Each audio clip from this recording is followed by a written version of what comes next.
Welcome, and thank you for joining us this evening for the proposed GridLiance West Core Upgrades Transmission Line Project public comment meeting. My name is Ellen Hopp, and I'll serve as your moderator for this meeting. I'm with Galileo Project, who is supporting the BLM as a meeting coordinator and facilitator.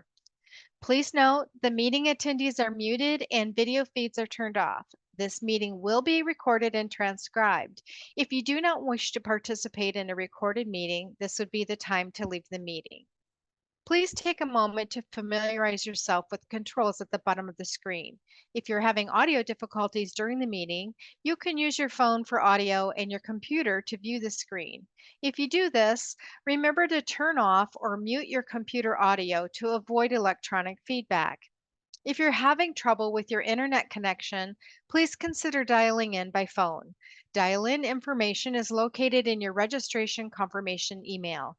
If you have further technical difficulties, please call 505-974-7625. This meeting will include opportunities for questions and answers about the National Environmental Policy Act, or NEPA process, and the proposed project. Tonight's meeting will also include opportunities to provide a verbal comment.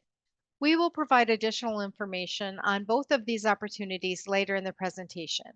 Next slide, please. The agenda for today's meeting will include an introduction from Nicholas Pay, the BLM Pahrump Field Office Manager, a presentation about the proposed project, a question and answer session, and a public comment session, and closing remarks. Next slide, please.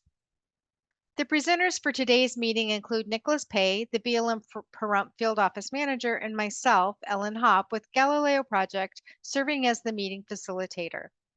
Also joining today's meeting includes BLM resource specialists displayed on the screen to help answer resource-specific questions behind the scenes. Additionally, there are other BLM resource specialists who are not in attendance at today's meeting, but are assisting in the NEPA process and developing the Environmental Impact Statement, or EIS, and Resource Management Plan Amendment.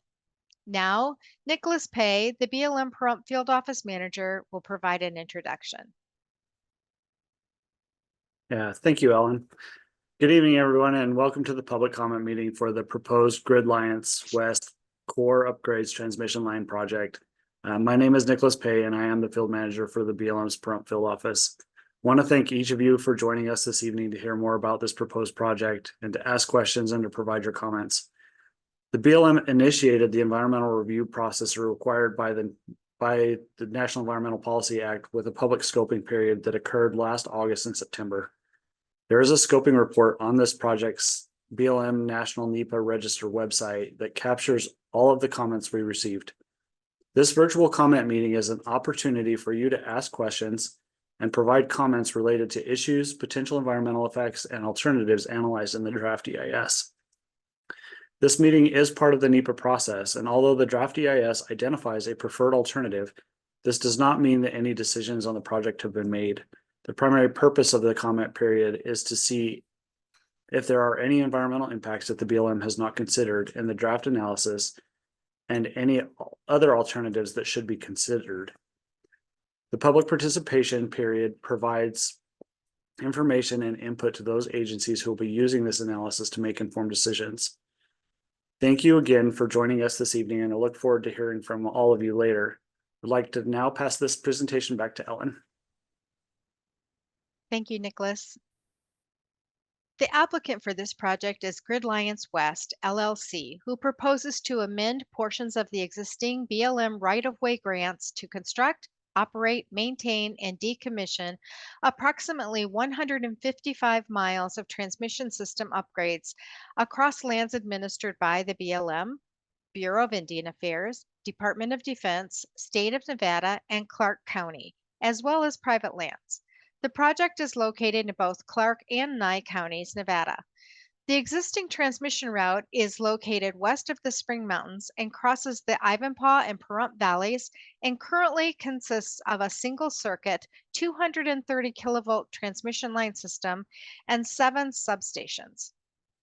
This map depicts key elements of the proposed project and its layout, including the transmission line and substations. The proposed route is depicted in white, green, and blue lines. The white line represents a 275-foot right-of-way. The green line represents 150 or 275-foot right-of-way. The blue line represents a 150-foot right-of-way. The proposal also includes constructing the Johnny Corner and Wheeler Pass substations. The proposed upgrade consists of 4 segments with double circuit 230 kilovolt or 500 kilovolt options being considered for each segment, unless otherwise noted. The project area includes approximately 4,900 acres, though activities would occur on up to approximately 1,854 acres. Segment 1, as shown as the white line on the map, is from Sloan Canyon Switchyard to Trout Canyon Switchyard and would include upgrades and expansions at both switchyards. This segment would be upgraded to a double circuit 500 kV line, regardless of the voltage option chosen for the remainder of the system. Segment 2, shown as the green line on the map, is from Trout Canyon Switchyard to the proposed Wheeler Pass substation and would include upgrades and expansion at the Gamebird substation. This segment would be upgraded to a double circuit 500 kilovolt or double circuit 230 kilovolt line. Segment 3 is shown as both the green and blue lines on the map from the proposed Wheeler Pass substation to Innovation substation and would include upgrades at the Innovation substation. The transmission line upgrades between Wheeler Pass substation and the proposed Johnny Corner substation would be upgraded to a double circuit capable single circuit 500 kilovolt or a double circuit capable single circuit 230 kV transmission line. However, the proposed Johnny Corner substation would not be constructed if the transmission line is approved by the California Independent System Operator as a 230 kV line.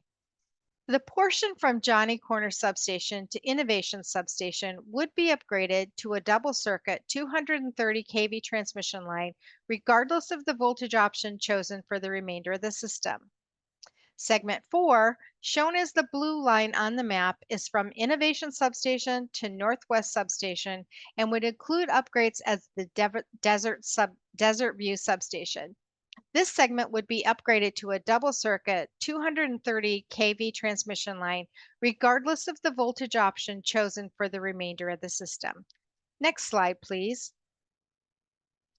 To provide local context, the map on the screen shows where Segment 2 and Segment 3 of the proposed project cross through the town of Pahrump.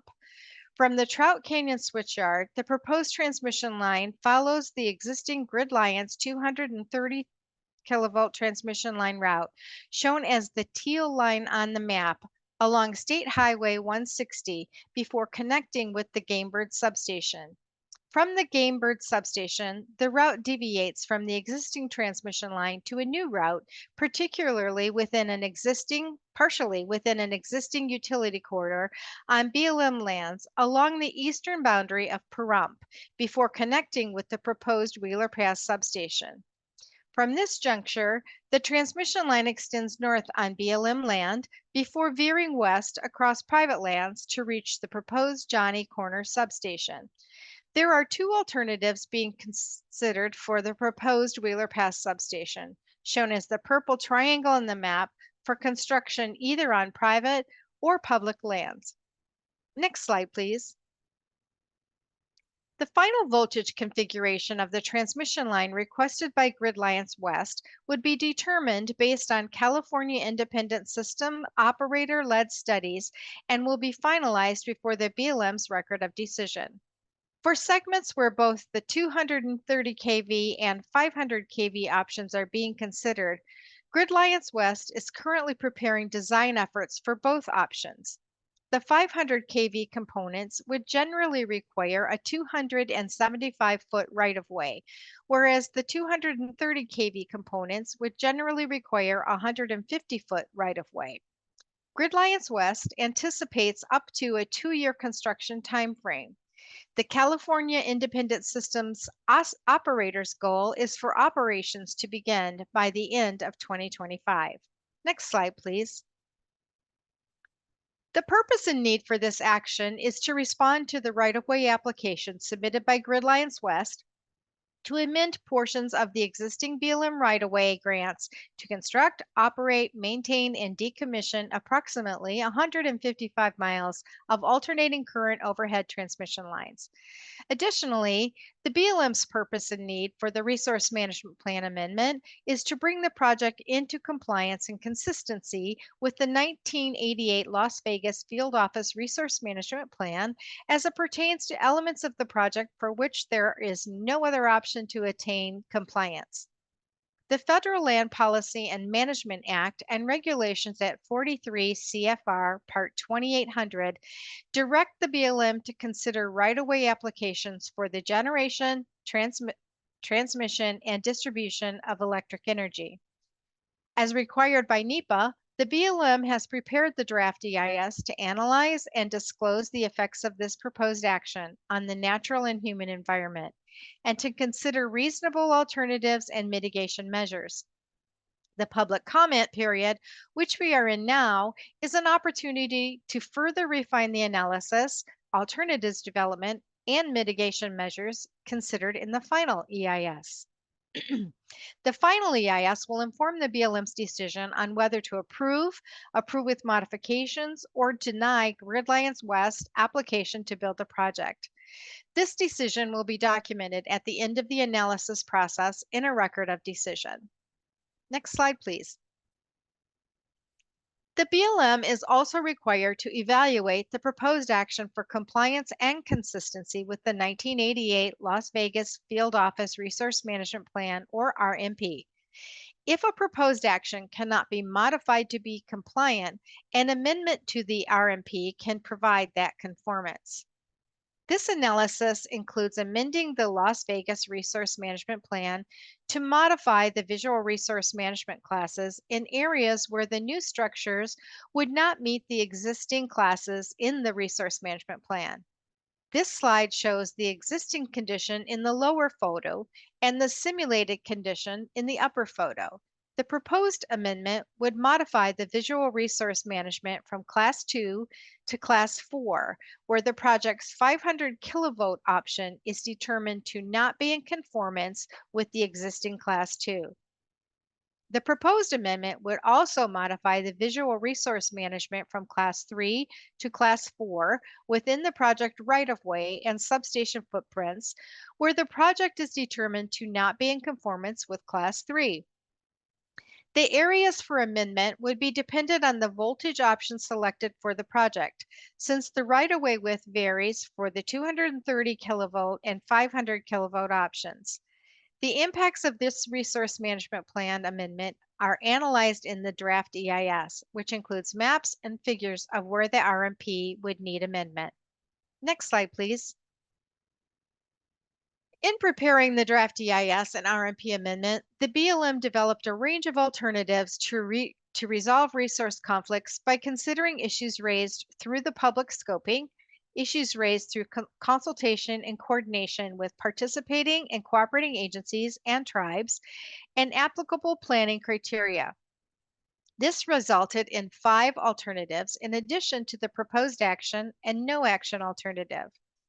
The draft EIS presents the various alternatives for analysis. For tonight's meeting, we'll focus on the BLM's preferred alternative. The BLM's preferred alternative is a combination of alternatives 3, 4, and 6 for the following reasons. Alternative 3 limits structure heights to 130 feet and would ensure compatibility with the proposed Southern Nevada Supplemental Airport and avoid crossing the existing double circuit 230 kV Nevada Energy transmission line within the proposed airport air navigation surfaces. Alternative 4 would avoid potential challenges with local government entitlements and land acquisition and reduce long-term impacts to Mojave Desert tortoise habitat by adjusting the location of the Wheeler Pass substation. Alternative 6 modifies the structure type to tubular and would reduce long-term impacts to Mojave Desert tortoise habitat from potential raven predation. Next slide, please. This map shows the substations en route associated with the preferred alternative. The lower left inset shows the portions of the alternative 3 that move the existing line out of the proposed Southern Nevada supplemental airport site. The middle right inset shows the portion of alternative 4 that reduces long-term impacts to the Mojave Desert tortoise by moving the location to the proposed substation. Also shown on the map with the teal line with purple dots are those sections of the proposed project that would be constructed utilizing tubular steel structures to reduce impacts to the Mojave Desert tortoise. Next slide, please. A cooperating agency is any federal or state agency, tribal government, or local government that has jurisdiction or special expertise with respect to any environmental impact involved in a major federal action that may significantly affect the quality of the human environment. The BLM invited those agencies and tribes that meet these criteria to be cooperating agencies on the project, and those that accepted cooperating agency status are shown on the screen.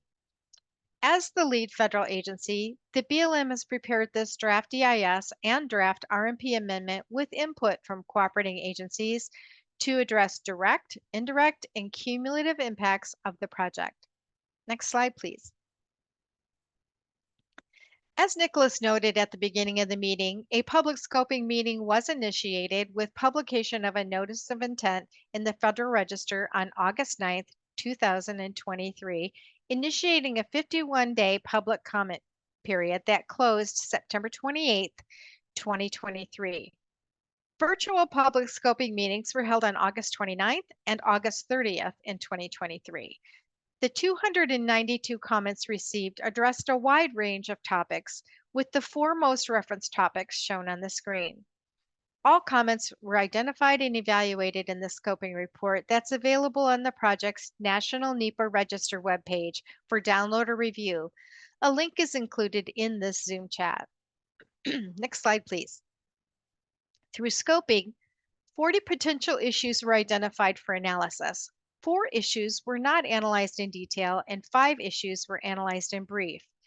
The draft EIS includes the rationale for eliminating those 4 issues from detailed analysis and for analyzing those 5 issues in brief.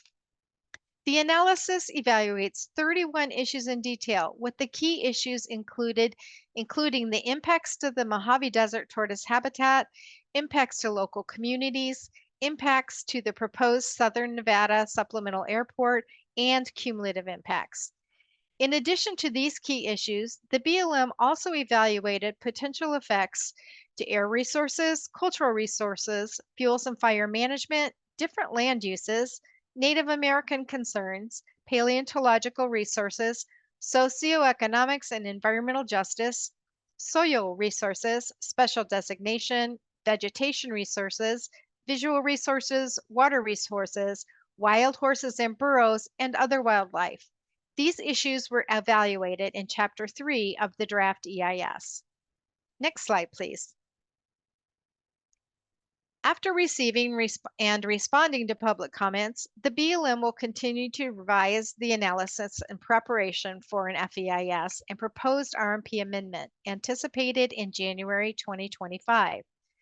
The final EIS and proposed RMP amendment will include a 30-day public availability and protest period anticipated in January and February of 2025, and a 60-day governor's consistency review period that will run concurrently with the public availability period. Finally, the BLM will publish a record of decision that will approve with modifications, or deny the application anticipated in March 2025. Next slide, please. Section 106 of the National Historic Preservation Act requires the federal agencies to consider effects of their undertakings on historic properties that are included or eligible for inclusion on the National Register of Historic Places. The BLM is using the environmental review process to meet its compliance requirements for Section 106.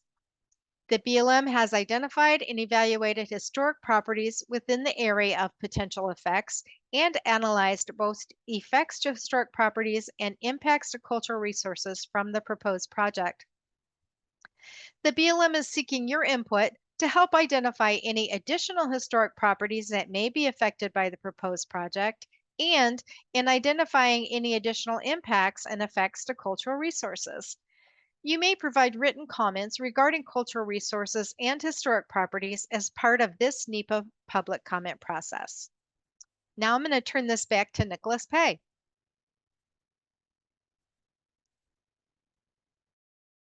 Thank you, Ellen. So we step into the next phase of this, and we do hope that that everyone will consider participating in the public comment effort for this GridLiance West Core Upgrades Transmission Line project. All interested parties and agencies are invited to submit written comments before the end of the comment period, which is July 18th, 2024. On the screen, we have some helpful tips on how to make your input most beneficial to the process. The most effective comments are those that provide useful information to the agencies. Keep your comments focused on the proposed project and what is being analyzed. Think about concerns you have and about the impacts to the project may have, and explain them in detail. Comments should focus on identifying potentially affected resources, potential resource issues that should be analyzed, and data sources that the agency may not be aware of. Remember that the more clear and concise and relevant to the project your comments are, the more effective and useful they will be at improving the EIS and the RMP amendment and informing the BLM's decision. Generally, substantive comments are not votes, but are used to improve the EIS analysis before any decisions are made. Lastly, avoid comments that simply state that I am in favor or opposed to this project. Instead, provide feedback with specific examples that show why you are or are not in favor of the project. With that, I'll turn it back to Ellen for the next phase in the meeting. Thank you, Nicholas. We'll now transition into the question and answer portion of the meeting, which Galileo will serve as a facilitator. As a reminder, we ask all those joining by computer to please type your questions into the Q&A dialog box on your Zoom screen. If you would like to provide a verbal comment, please wait until we close the question and answer segment. We will let you know when we begin that comment segment of the meeting. Questions will be answered live by the BLM during this portion of the meeting. Once we move to the public comment period, we'll continue to answer questions in writing using the Q&A dialog box in Zoom. Next slide, please.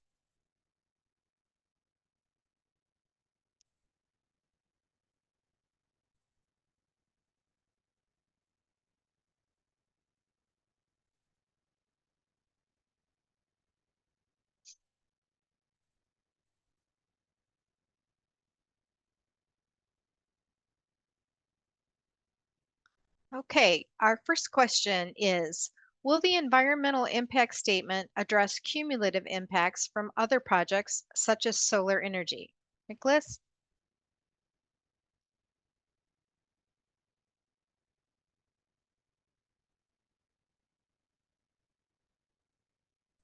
Sorry about that, technical difficulties. The BLM has evaluated the potential impacts of the project and related past, present, and reasonably foreseeable future actions during the environmental analysis through the cumulative effects section. In order to ensure that these effects are fully considered, the BLM is requesting any additional information during the public comment period related to any additional past, present, or reasonably foreseeable future actions that are proposed on federal, state, local, or private lands in the vicinity of the project area. If you have any information on additional projects or actions we haven't included in our analysis that are in the vicinity of the proposed project, please submit that information during the public comment period, either through verbal comments at tonight's meeting or written through the various options that we've already provided. Public involvement, agency coordination, and Native American tribal consultation will also help inform the environmental analysis and further define those issues and reasonably foreseeable actions for the cumulative effects analysis.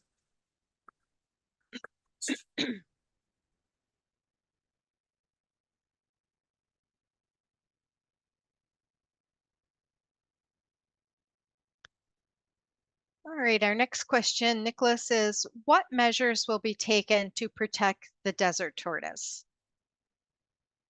Thank you. The preferred alternative includes a changed location for the Wheeler Pass substation and a modification of the structure types to tubular steel to reduce the impacts to desert tortoise. Appendix B of the draft EIS identifies protection measures for the tortoise and their habitat. BLM is engaged in formal consultation with the Fish and Wildlife Service under Section 7 of the Endangered Species Act, during which impacts will be assessed and additional measures identified as necessary to offset the loss of desert tortoise habitat. Additional avoidance and minimization measures, habitat-based mitigation, and conservation measures will likely be the result of consultation process with the U.S. Fish and Wildlife Service when a biological opinion is issued.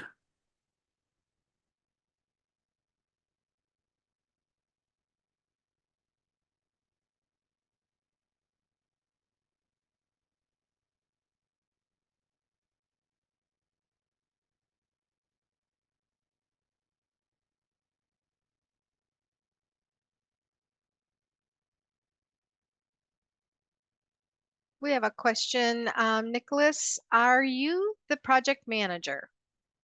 Thank you, Ellen. I am actually the authorized officer, so I will be the decision maker for this project. The BLM has a separate assigned project manager that is Lisa Moody.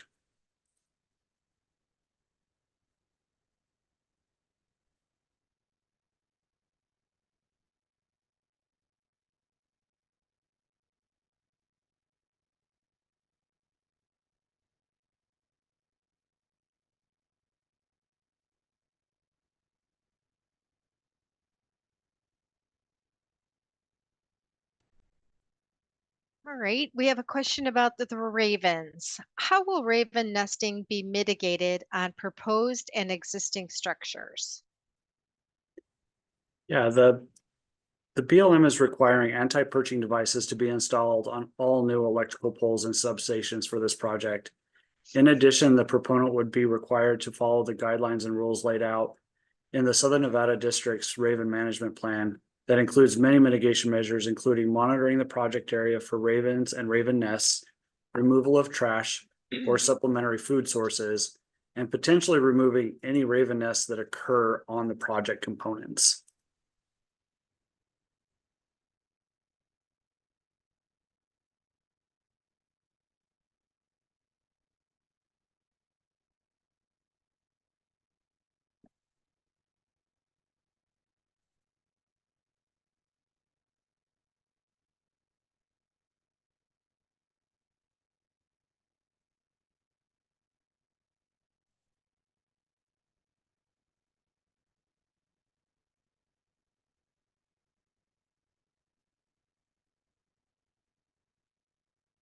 Okay, we have a question about the tubular modifications. Can you describe the tubular modifications, please?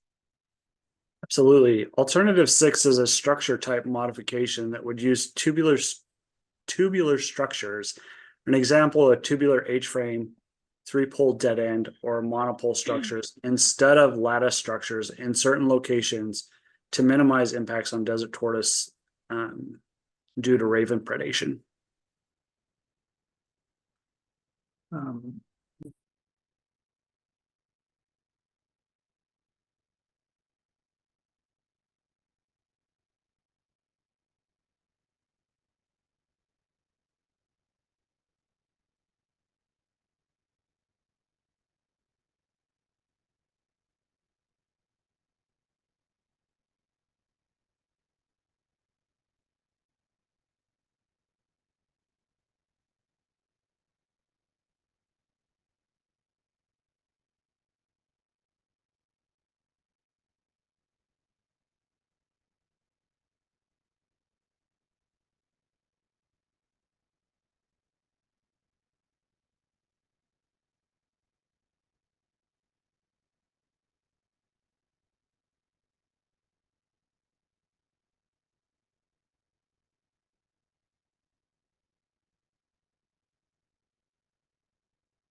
Okay, we have another question here.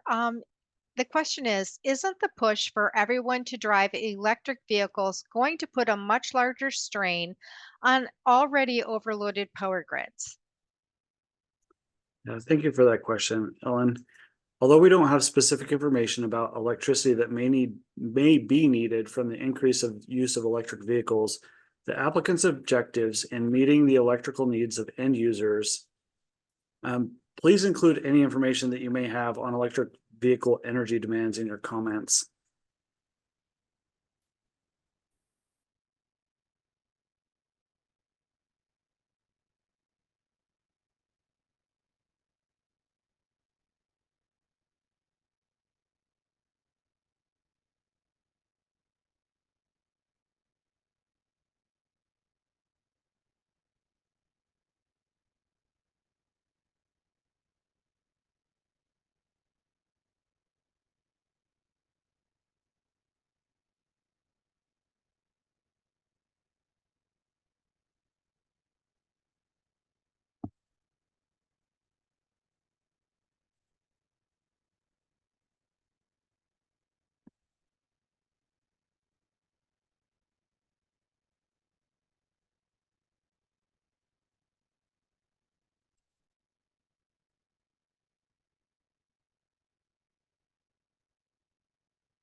Yeah, thank you guys for your patience. We have a couple of really good questions in the thing that we're working on finding accurate answers for, but please do continue to put your questions into the question and answer section. It's important that we be able to get you correct information this evening.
All right, we have a question here again about structures.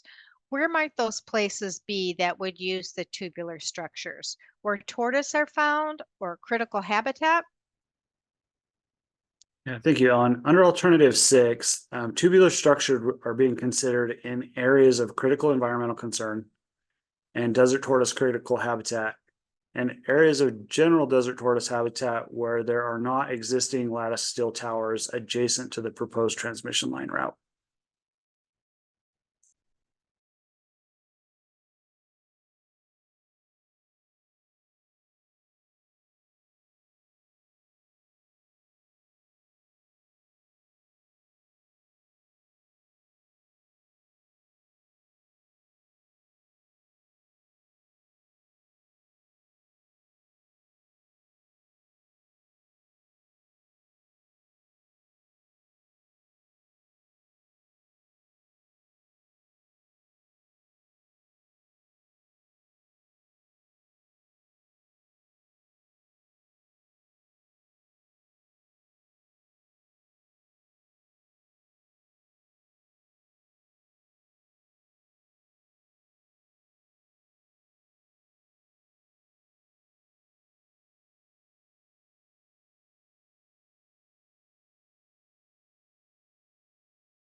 We have a question.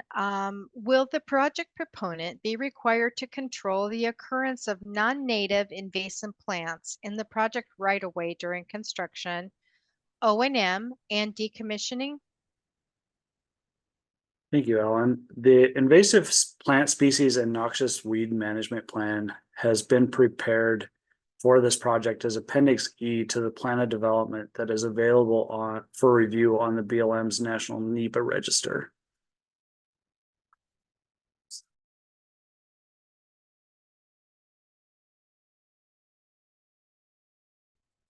There's a link for that register in the chat for this meeting.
We still have time for a few more questions. Are there any other questions y'all would like to ask? Please put them in the Q&A tool on your Zoom screen, and then we will move on to public comment once we've heard these last remaining questions.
All right, Nicholas, we have a question here about decommissioning. What segments of the right-of-ways will be decommissioned? Does that involve reclamation? Yeah, thank you, Ellen. The project would involve decommissioning of the existing single circuit 230 kilovolt transmission line from the Sloan Canyon switchyard to the Innovation substation in segments 1, 2, and a portion of segment 3 from the proposed Johnny Corner substation to the Innovation substation. The existing transmission line would be removed and any disturbances associated with the line, including the roads to the tower locations not required for the access to the upgraded transmission line, would be restored. For the portion of segment 3, approximately the Pahrump substation to the proposed Johnny Corner substation, portions of the existing transmission line are strung on poles that shared with an existing 138 kilovolt transmission line that is owned and operated by the Valley Electric Association. In this area, the GridLiance 230 kilovolt transmission conductor would be removed, but the poles and the existing Valley Electric transmission line would remain. No decommissioning of the existing line in segment 4 would be required, and yes, reclamation will be required.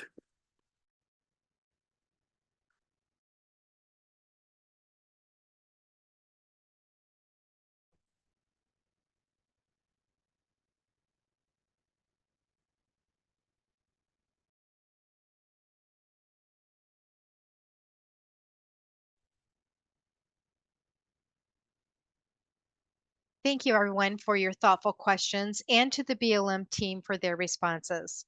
We'll now begin the comment session. As a reminder, we'll begin with those participants who indicated when registering for the meeting that they would like to make a comment. For those joining by computer, please select the raise hand feature when it's your turn to speak. And the meeting facilitator, me, will ask you to unmute your microphone. If you're joining by phone, press *9 to raise your hand and select *6 to unmute. When it's your turn, I will accept your request to unmute.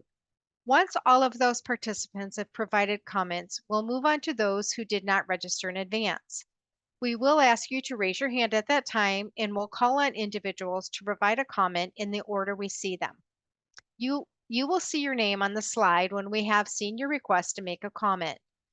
This is the time for comments. If you have a question, please continue to put your questions in the Q&A tool and we'll respond to your questions if there's time after the comment session.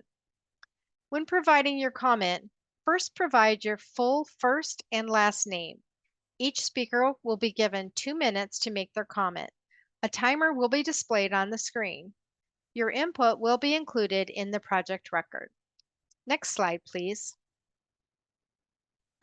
The BLM wants to hear from all members of the public. Your participation is an important part of the decision-making process.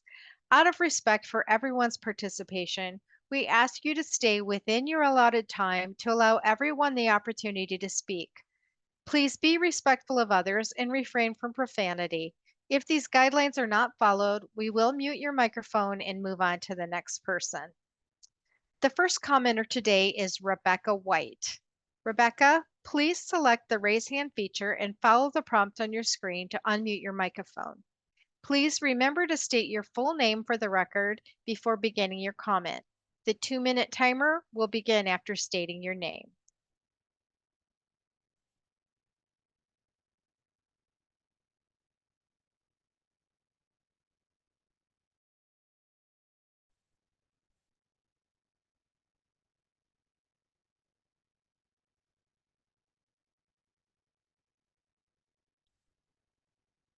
Do we have Rebecca? Doesn't look like Rebecca is in the meeting. Let's go to our next person, Michael Fender. Michael, please raise your hand. Remember to state your full name.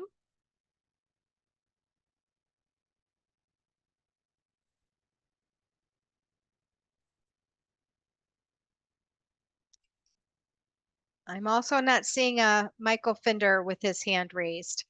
Next on our list would be Carl Van Wormerdam. I apologize if I'm not pronouncing your name correctly. Carl?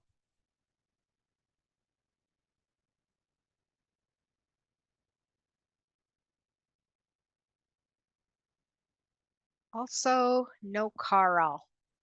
All right, next is Robin Truitt. Robin,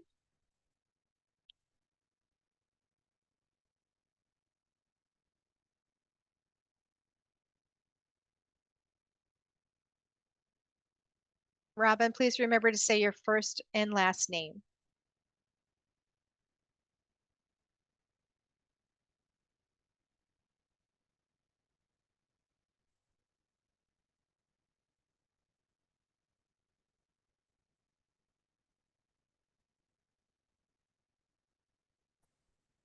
Aha. This is There Robin she is. Truitt with the Environmental Protection Agency. Thank you for having this public meeting. I really don't have any comments at this time since I haven't read the document yet, but I suspect that I will. I'm with the Environmental Review Branch of the EPA. I look forward to meeting with you again at interagency meetings. And I check the box because I always have questions, but I don't necessarily have comments. So I cede my time back. Excellent. Thank you, Robin. The next person on our list is Erica Gerling. Erica, please raise your hand.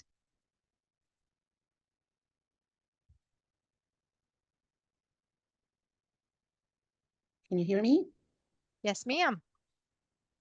Okay. Um, like the previous speaker said, I haven't read the entire document, but I do have a question. This EIS and meetings are about the core upgrades. Will there be similar meetings about the Beatty, Johnny to Beatty segment, or is it all inclusive? Does that make Erica, sense? yeah, thank you. That is a question. So if you wouldn't mind putting that in the Q&A toolbox, and we'll have somebody work on getting a response to that question for you. This time is for comments. Okay, thank Thank you. you. Sure. Do we have anyone else that would like to comment? If you would, please raise your hand and we'll get your mic unmuted and you can make your comment.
So do we have any other folks that would like to make a comment?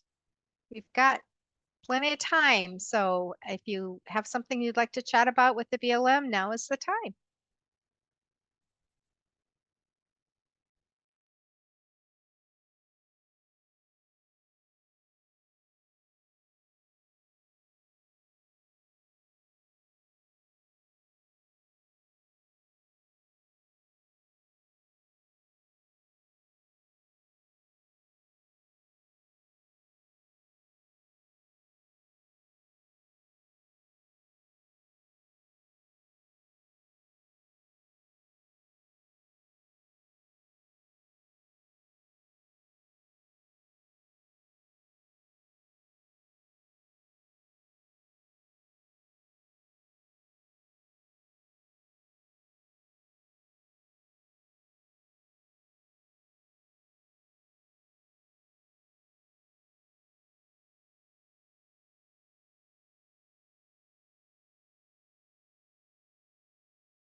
Okay, doesn't look like we have any other folks that want to make a verbal comment. So I just wanted to thank you for your comments and participation tonight. For further information about the project can be found on the BLM's Project National NEPA Register page displayed on the screen, and it's also included in the chat. If you have specific questions and would like to speak with someone about the project, please contact Lisa Moody, BLM Realty Specialist, by phone or email using the contact information on the slide. To stay informed about the project, you may sign up for the project mailing list by providing your contact information using the link displayed on the screen. If you're unable to access or complete the form, you may provide your contact information via email to Lisa Moody, again, using that contact information that's on the screen.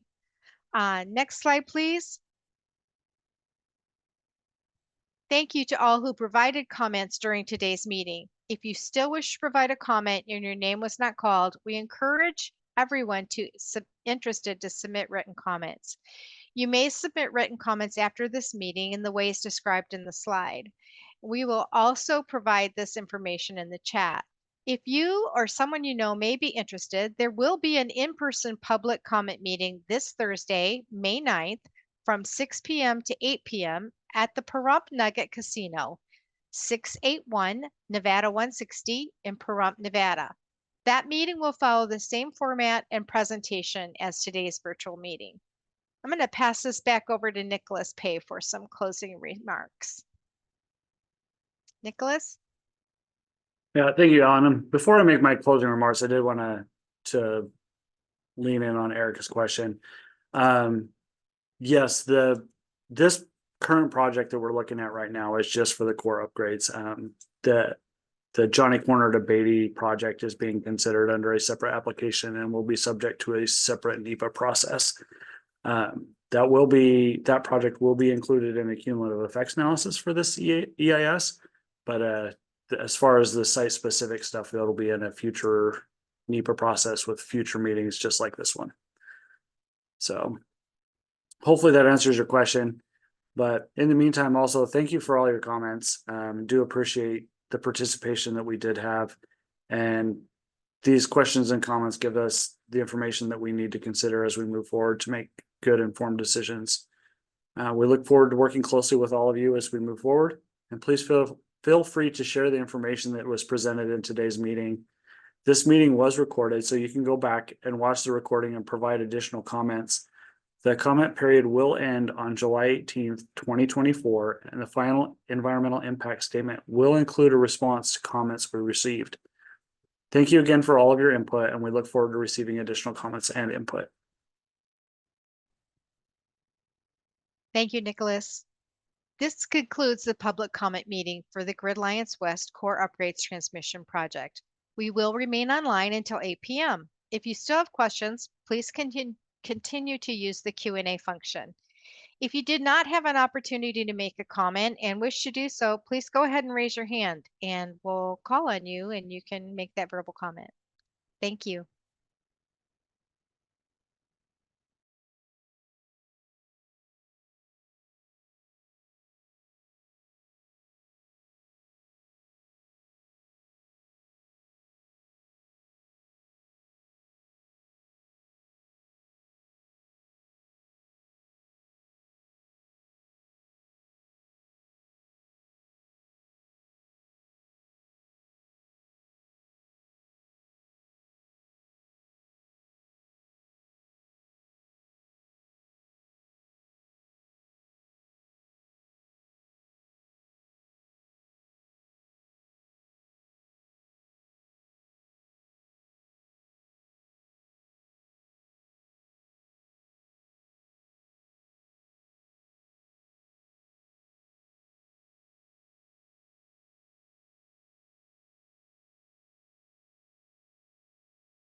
This concludes the public comment meeting for the GridLiance West Core Upgrades Transmission Project.